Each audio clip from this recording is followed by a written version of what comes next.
കൊപ്പത്തിന് പൊൻതിളക്കമേകി 2 പതിറ്റാണ്ടിന്റെ പാരമ്പര്യവുമായി ഗ്രാൻഡ് അക്ഷര golden diamonds, Pattambi road, Koppam.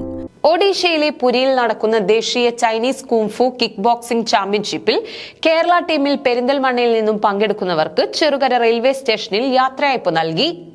November 30, December 1 തീയതികളിലായി ഒഡീഷയിലെ പുരിയിൽ നടക്കുന്ന ദേശീയ ചൈനീസ് കുംഫു കിക്ക് ബോക്സിംഗ് ചാമ്പ്യൻഷിപ്പിൽ കേരള ടീമിൽ പെരിന്തൽമണ്ണയിൽ നിന്നും പങ്കെടുക്കുന്ന 9 പേർക്ക് ചെറുകര റെയിൽവേ സ്റ്റേഷനിൽ യാത്രയയപ്പ് നൽകി. പെരിന്തൽമണ്ണ ആസ്ഥാനമായി പ്രവർത്തിക്കുന്ന VFC സ്പോർട്സ് അക്കാദമിയുടെ Elamkulam, Cherukara, Perinthalmanna ക്ലാസുകളിലെ കുട്ടികളാണിവർ.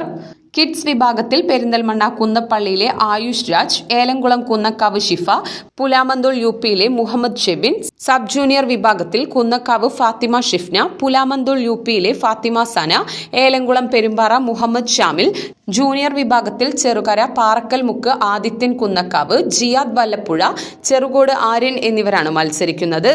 International kung fu council Kerala ചീഫ്മാരായ Subramanian Elamkulam, Abhijith P. Raju, VFC Kerala technical director Harish Thrithala എന്നിവരുടെ കീഴിലാണ് 2 മാസം നീണ്ട പരിശീലനം പൂർത്തിയായത്. Elamkulam panchayat president Sudheer Babu, standing committee chairman Unnikrishnan master എന്നിവരുടെ നേതൃത്വത്തിലാണ് ചെറുകര റെയിൽവേ സ്റ്റേഷനിൽ കേരള ടീമിന് യാത്രയയപ്പ് നൽകിയത്.